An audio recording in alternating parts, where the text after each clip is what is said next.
Hi everybody, it's Sharon from Sassy Studios again.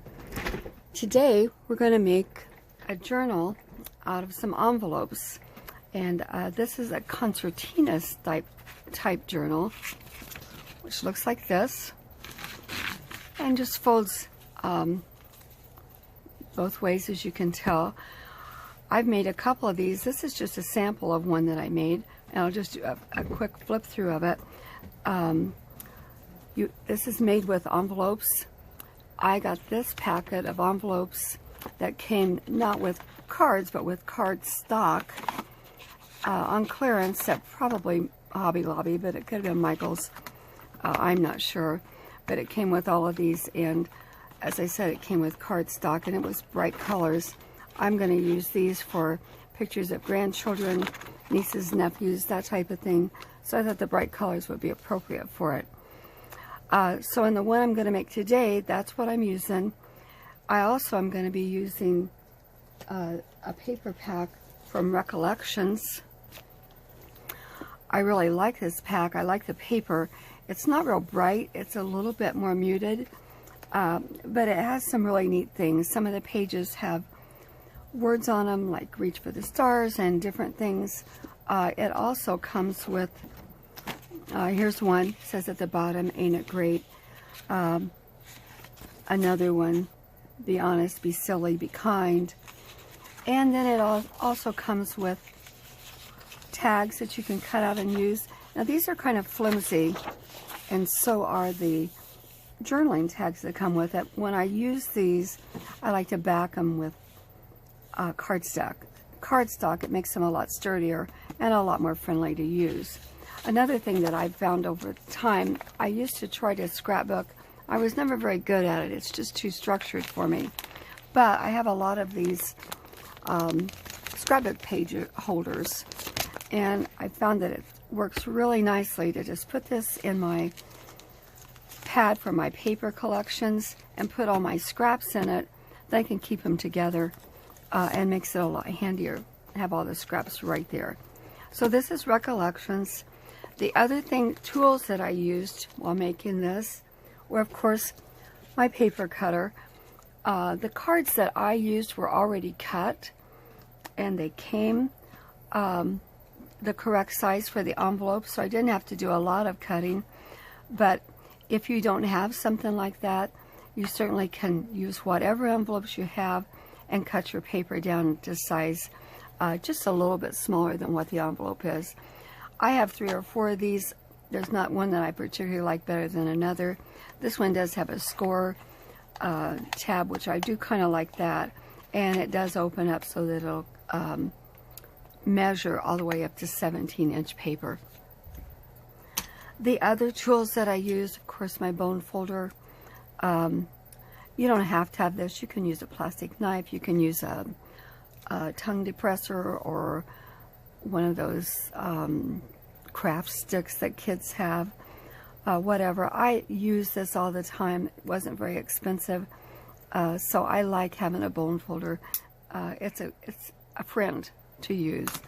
The other thing is I had a couple of punches.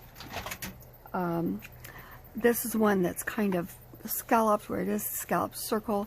I use that to cut out my notches for my pockets, and I also used this star one to just cut out these stars that I use throughout my journal to bring some continuity and make it a little more fun.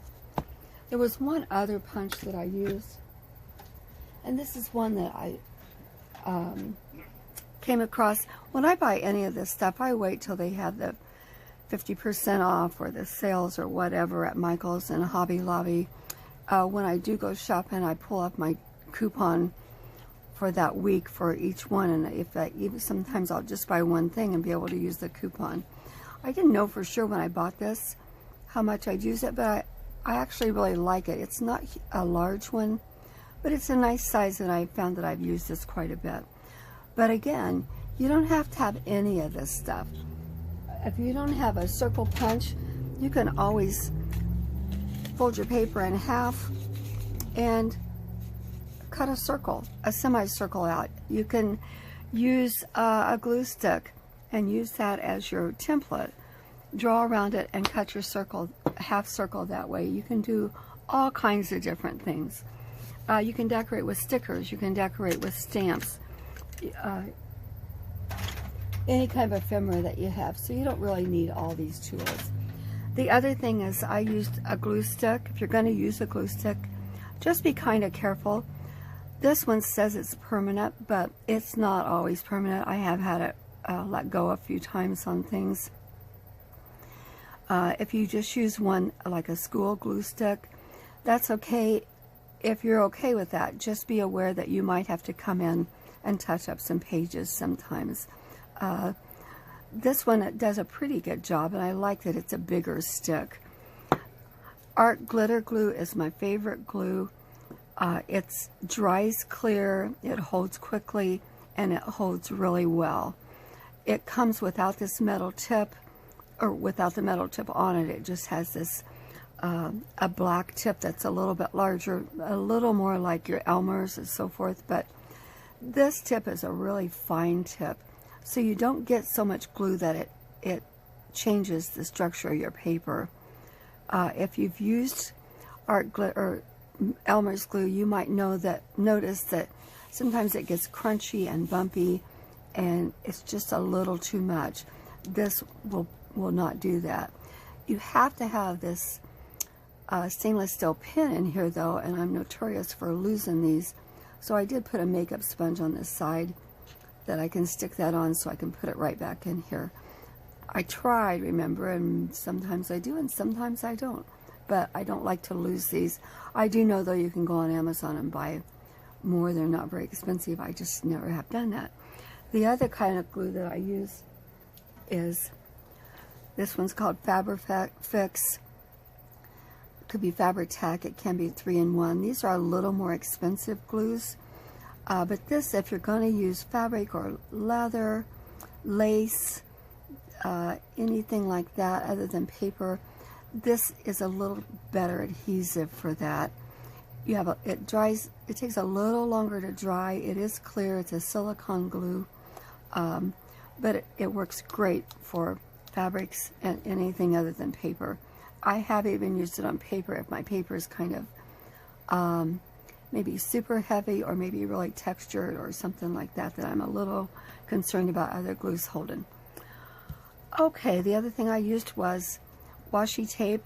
Now I lost my first half of this video, so I'm redoing it, and you're going to see that the washi tape that I actually used in the journal I'm going to show you is not this one, but that's okay. It really won't matter in the long run, and I just didn't want to make another one that was exactly the same.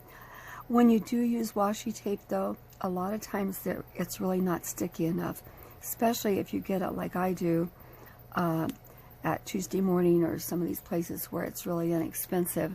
So I will reinforce that with stick glue or maybe even my art glitter glue.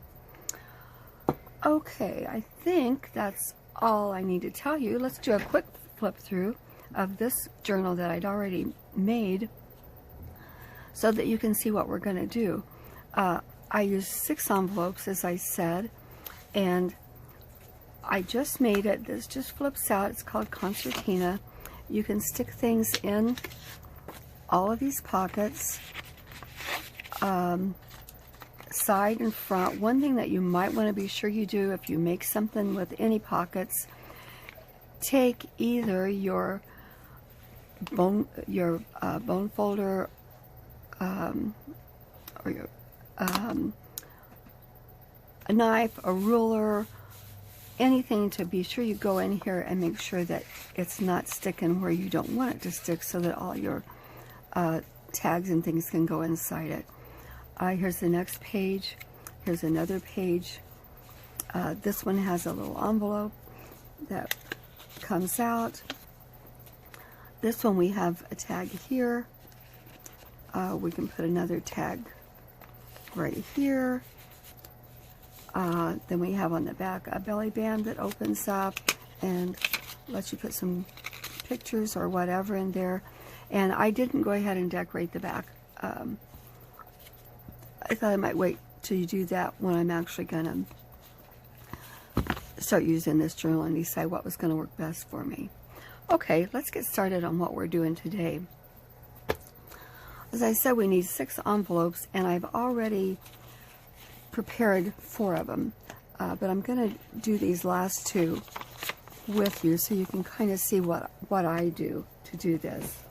When I'm going to be doing gluing, I've got this old catalog that I got. I worked at a school, and they got 6 or 7 of these all at the same time. Everybody in the school got one, and hardly anybody did anything with them. So they're great. This or any other book. This one's a little bit larger than most books, so they're really good for gluing. When you're done, you can always tear the